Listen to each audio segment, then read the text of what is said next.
2022년 9월 13일 오늘 우리에게 주시는 하나님의 말씀은 창세기 23장 1절에서 20절까지의 말씀입니다. 사라가 127세를 살았으니 이것이 곧 사라가 누린 횟수라. 사라가 가나안 땅 헤브론 곧 기럇 아르바에서 죽음에 아브라함이 들어가서 사라를 위하여 슬퍼하며 애통하다가 그 시신 앞에서 일어나 나가서 헷 족속에게 말하여 이르되 나는 당신들 중에 나그네요 거류하는 자이니 당신들 중에서 내가 매장할 소유지를 주어 내가 나의 죽은 자를 내 앞에서 내어다가 장사하게 하시오. 헷 족속이 아브라함에게 대답하여 이르되 내 주여 들으소서. 당신은 우리 가운데 있는 하나님이 세우신 지도자이시니 우리 묘실 중에서 좋은 것을 택하여 당신의 죽은 자를 장사하소서. 우리 중에서 자기 묘실에 당신의 죽은 자 장사함을 금할 자가 없으리이다. 아브라함이 일어나 그 땅 주민 헷 족속을 향하여 몸을 굽히고 그들에게 말하여 이르되 나로 나의 죽은 자를 내 앞에서 내어다가 장사하게 하는 일이 당신들의 뜻일진데 내 말을 듣고 나를 위하여 소알의 아들 에브론에게 구하여 그가 그의 반머리에 있는 그의 막벨라 굴을 내게 주도록 하되 충분한 대가를 받고 그 굴을 내게 주어 당신들 중에서 매장할 소유지가 되게 하기를 원하노라 하매 에브론이 헷 족속 중에 앉아있더니 그가 헷 족속 곧 성문에 들어온 모든 자가 듣는 데서 아브라함에게 대답하여 이르되 내 주여 그리마시고 내 말을 들으소서. 내가 그 밭을 당신에게 드리고 그 속의 굴도 내가 당신에게 드리되 내가 내 동족 앞에서 당신에게 드리오니 당신의 죽은 자를 장사하소서. 아브라함이 이에 그 땅의 백성 앞에서 몸을 굽히고 그 땅의 백성이 듣는 데서 에브론에게 말하여 이르되 당신이 합당히 여기면 청하건대 내 말을 들으시오. 내가 그 밭값을 당신에게 주리니 당신은 내게서 받으시오. 내가 나의 죽은 자를 거기 장사하겠노라. 에브론이 아브라함에게 대답하여 이르되 내 주여 내 말을 들으소서. 땅값은 은 400세겔이나 그것이 나와 당신 사이에 무슨 문제가 되리이까. 당신의 죽은 자를 장사하소서. 아브라함이 에브론의 말을 따라 에브론이 헷 족속이 듣는 데서 말한 대로 상인이 통용하는 은 400세겔을 달아 에브론에게 주었더니 마므레 앞 막벨라에 있는 에브론의 밭 곧 그 밭과 거기에 속한 굴과 그 밭과 그 주위에 둘린 모든 나무가 성문에 들어온 모든 헷 족속이 보는 데서 아브라함의 소유로 확정된지라. 그 후에 아브라함이 그 아내 사레를 가네안 땅 마므레 앞 막벨라 밭굴에 장사하였더라. 마므레는 곧 헤브론이라. 이와 같이 그 밭과 거기에 속한 굴이 헷 족속으로부터 아브라함이 매장할 소유지로 확정되었더라. 확정하는 믿음이라는 제목으로 하나님의 말씀을 선포하겠습니다. 지금까지 생을 함께 했던 아브라함과 사라는 함께 하나님의 약속을 받기도 함께 실수하기도 하며 하나님을 더 깊이 경험해 왔습니다. 그리고 그들에게 약속하신 하나님의 자녀까지도 함께 받고 함께 키우는 시간도 가졌습니다. 그러나 이제 오늘 함께 읽은 본문에서 사라는 삶을 마무리합니다. 모든 민족의 어머니라는 이름의 사라에 걸맞게 성경에서 거의 유일한 여인의 연령을 기억하며 사라의 죽음을 매우 유의미하게 다루고 있습니다. 오늘 사라의 죽음 이후에 펼쳐지는 내용을 통해 하나님을 향한 아브라함의 믿음과 그 영향에 대해서 함께 나누고자 합니다. 그리고 오늘 우리의 삶에도 하나님을 향한 믿음을 다시 발견하는 말씀 선포의 시간이 되길 주님의 이름으로 소망합니다. 성경은 사라가 127세의 삶을 누렸다라고 증언합니다. 성경은 사라가 127년을 모두 누렸다라고 인정하는 것이죠. 물론 127년의 기간에는 괴로운 시절도 있었고 하나님 앞에 혼난 적도 믿음이 흔들린 적도 있었겠지만 하나님은 사라가 그 모든 127년의 횟수를 누렸다고 인정해 주십니다. 우리의 삶도 마찬가지일 것입니다. 꼭 내가 생각했을 때 행복한 기억만이, 성공한 기억만이 인생을 누리는 것이 아니라 하나님 앞에서 떼쓰고 좌절하고 그러나 다시 하나님께 위로받고 하나님 안에서 삶을 마무리할 때 하나님은 우리의 인생 전부를 누렸다라고 인정해 주시는 것이죠. 그렇게 127년의 횟수를 누린 사라가 세상을 떠나고 아브라함은 슬퍼하고 애통해합니다. 그러다 3절 시신 앞에서 일어나 나갑니다. 여기서 일어난다라고 번역된 단어는 새로운 일을 위한 의지를 표현할 때 사용되곤 합니다. 아브라함은 슬픔에 빠져있기만 하지 않고 새로운 일을 시작하는 것이죠. 그 일이 무엇일까요? 4절 아브라함은 그 땅의 족속인 헷 족속에게 자신이 매장할 소유지를 달라고 요구합니다. 참 아이러니한 것은 하나님께 가나안 땅을 약속받은 후 무려 60여 년이 지났지만 스스로를 나그네 거류하는 자라고 자처할 정도로 하나님의 약속을 완전하게 성취하진 못해 보입니다. 그러나 그 아브라함이 이제 분명하게 일어나서 새로운 일, 곧 하나님의 일을 수행하기 시작합니다. 그 일은 바로 모든 민족의 어머니라 이름 불린 사라의 매장지를 사는 것이었습니다. 그런데 오히려 그 땅의 주인이라 할 수 있는 헷 족속은 6절에 뭐하러 돈을 내냐고, 우리 사이에 돈 낼 필요 없다고, 우리 묘실 중에서 좋은 것을 택해서 장사하기만 하면 된다고 호의를 표합니다. 아브라함은 분명하게 사고 싶은 땅이 있었습니다. 그 땅은 소알의 아들 에브론의 땅인데 그의 밭머리에 있는 막벨라구를 분명하게 요구합니다. 하지만 9절 아브라함은 다시 한번 충분한 대가를 주고 소유지로 삼겠다라고 말을 하죠. 그런데 그 땅의 주인인 에브론이 성문에 들어온 모든 자가 듣는 데서 대답합니다.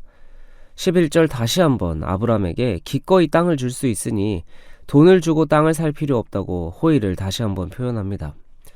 여기서 성문이라는 것은 성의 중심, 모든 상거래와 재판 등이 이루어지는 공식적인 자리를 의미합니다. 그 공식적인 자리에서 13절 아브라함은 다시 한번 그 땅의 백성이 듣는 데서 분명하게 공표합니다. 내가 밭값을 당신에게 주리니 내게서 그 밭값을 받고 사라를 그 땅에 묻을 거라고 이야기를 하죠.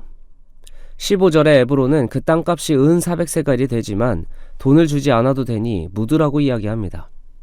아니, 이 정도 거절했으면 못 이기는 척 그 땅을 받아도 될 텐데 아브라함은 오히려 16절에 에브론이 말한 은 400세겔을 분명하게 상인이 통용하는 대로 달아서 값을 지불합니다. 결국 18절 성문에 들어온 모든 헷 족속이 보는 데서 아브라함의 소유로 헤브론의 막벨라굴이 확정됩니다. 공식 석상에서 그 땅이 아브라함의 땅으로 확정된 것이죠. 사실 이 땅을 사는 것이 이렇게 길고 자세하게 기록될 필요가 있나 싶을 정도의 서사로 보여집니다. 아브라함이 분명 살면서 이뿐만 아니라 많은 계약을 했을 겁니다. 그런데 왜 성경은 굳이 이 헤브론의 막벨라굴을 사는 이야기를 자세하고 길게 서술한 것일까요? 하나님의 말씀은 분명 하나님의 뜻과 의도, 메시지가 담겨 있습니다. 아브라함이 막벨라굴을 사는 이야기를 이렇게 자세하게 기록한 이유는 아브라함의 믿음과 깊이 관련되어 있기 때문입니다. 창세기 15장 13절을 보시면 하나님은 아브라함에게 반드시 알라라고 명하신 뒤에 아브라함의 자손에 대한 예언을 말씀하십니다. 15, 16절을 보면 하나님은 아브라함에게 내가 장수하다가 조상에게로 돌아가 장사될 것이라고 하시고 더 나아가 그의 자손이 4대 만에 이 땅으로 돌아올 것을 말씀하십니다. 그때 그 말씀이 아브라함에게 분명하게 자리 잡힌 것일 겁니다. 아브라함은 분명하게 알고 기억하라 라고 하시는 하나님의 말씀대로 그 약속을 자신의 마음에 새겼을 것입니다. 아브라함은 그 믿음을 갖고 막벨라 굴을 산 것입니다. 아브라함은 적당하게 호의를 받고 장사할 정도의 땅이 필요한 것이 아니었습니다. 그는 4대 후에 그의 자손들이 돌아올 땅을 준비해야 할 믿음의 조상으로서의 책임, 하나님이 주신 약속에 대한 확고한 믿음이 있었기에 해쪽 속의 호의 정도가 아니라 모든 사람 앞에 자신의 땅을 확정해야 할 필요가 있었던 것이죠. 그리고 그 믿음이 바로 헤브론의 땅 막벨라굴을 사는 것으로 확정된 것입니다. 아브라함의 이 확고한 믿음은 아브라함 대에 끊어진 것이 아니었습니다. 아브라함은 그 믿음을 분명하게 전수해낸 듯합니다. 창세기 47장 30절에서 야곱이 죽을 때 자기가 죽거든 애굽에 장사하지 말고 조상의 묘지에 장사하라고 유언을 남깁니다. 그 조상의 묘지가 바로 아브라함이 확정한 땅인 것이죠. 야곱뿐 아니라 창세기 50장 24절에서 요셉까지도 자신이 죽으면 아브라함과 이삭과 야곱에게 맹세하신 땅에 이르게 하라, 내 해골을 메고 올라가라고 유언을 합니다. 그리고 출애굽기 13장 19절에서 모세는 요셉의 유골을 갖고 애굽을 나옵니다. 아브라함이 확정한 땅은 그의 믿음의 후손들에게 분명한 믿음으로 전수되고 있었습니다. 무려 400년의 애국 생활에서도 잊혀지지 않고 요셉의 유언이 모세의 손에서 실현될 정도로 말입니다. 아브라함의 분명한 믿음은 후대의 모든 자손에게 너희가 있어야 할 땅이 어디인지 알려주는 지표와 기준이 되었습니다. 적당한 호의로 얻을 수 있는 땅이 필요한 것이 아니라 하나님의 약속을 성취하기 위해서는 분명하게 확정해야 할 땅이 있어야 했고 아브라함은 돈보다 더 귀중한 하나님의 약속을 성취할 수 있었던 것입니다. 예수 그리스도는 그의 사랑을 십자가에서 확정하셨습니다. 우리는 그 십자가의 확정된 사랑으로 구원받은 자녀임을 깨닫게 되는 거죠. 우리의 삶에 십자가의 사랑이 확정되어야 합니다. 적당한 세상의 호의에 타협할 정도의 신앙을 넘어서서 분명하게 치러야 할 대가를 치러서라도 확정해야 하는 우리 삶에 십자가의 징표가 있어야 합니다. 그리스도의 희생과 그리스도의 사랑을 확정해야 하는 책임이 오늘 우리에게도 주어진 것이죠.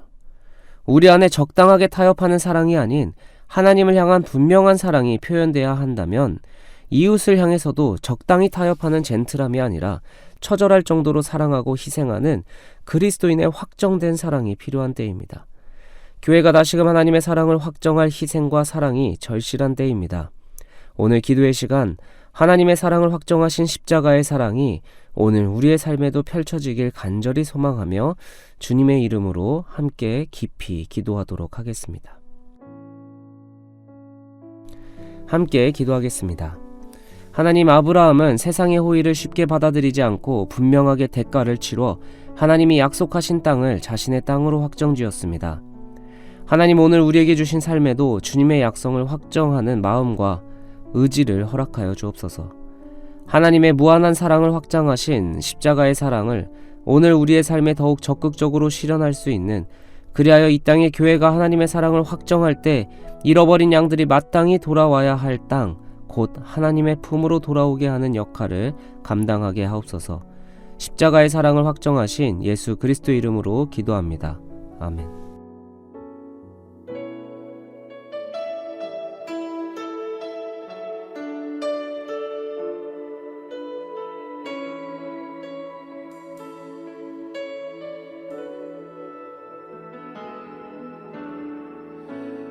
의지했던 모든 것 변해가고 억울한 마음은 커져가네. 부끄럼 없이 살고 싶은 마음 주님 아시네.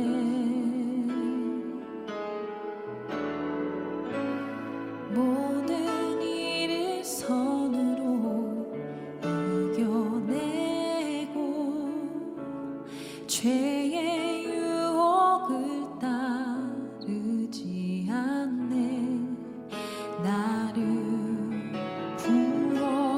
구원하신 영원한 그 사랑, 그 신 그네 날 붙드시네. 주어진 내 삶이 작게만 보여도 선하신 주 나를 이끄시보네. 중심을 보시는 주님만 따르네. 날 택하신 주만 의지해. 보이는 상황에 무너질지라도 예수 능력이 나를 붙드네. 보이지 않아도 주님만 따르네. 내 평생 주님을 노래하리라.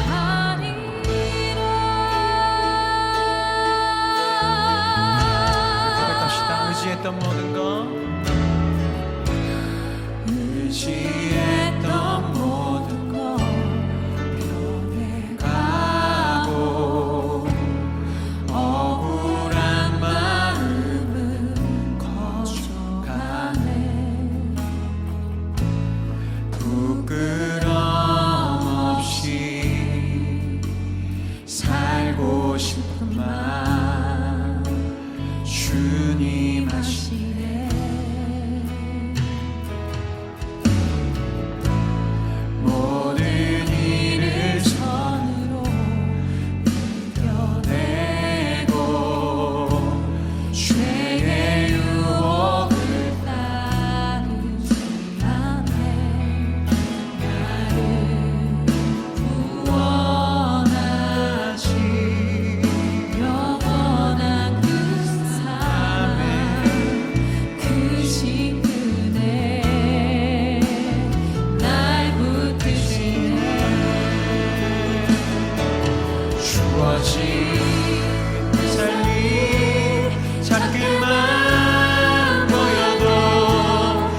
선하신 주 나를 이끄신 모든 중심을 보시는 주님만 따르네.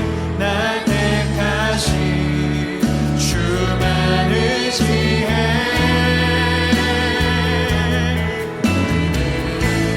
상황에 무너질지라도 예수 능력이 나를 붙드네. 보이지 않아도 주님만 따르네. 내 평생 주님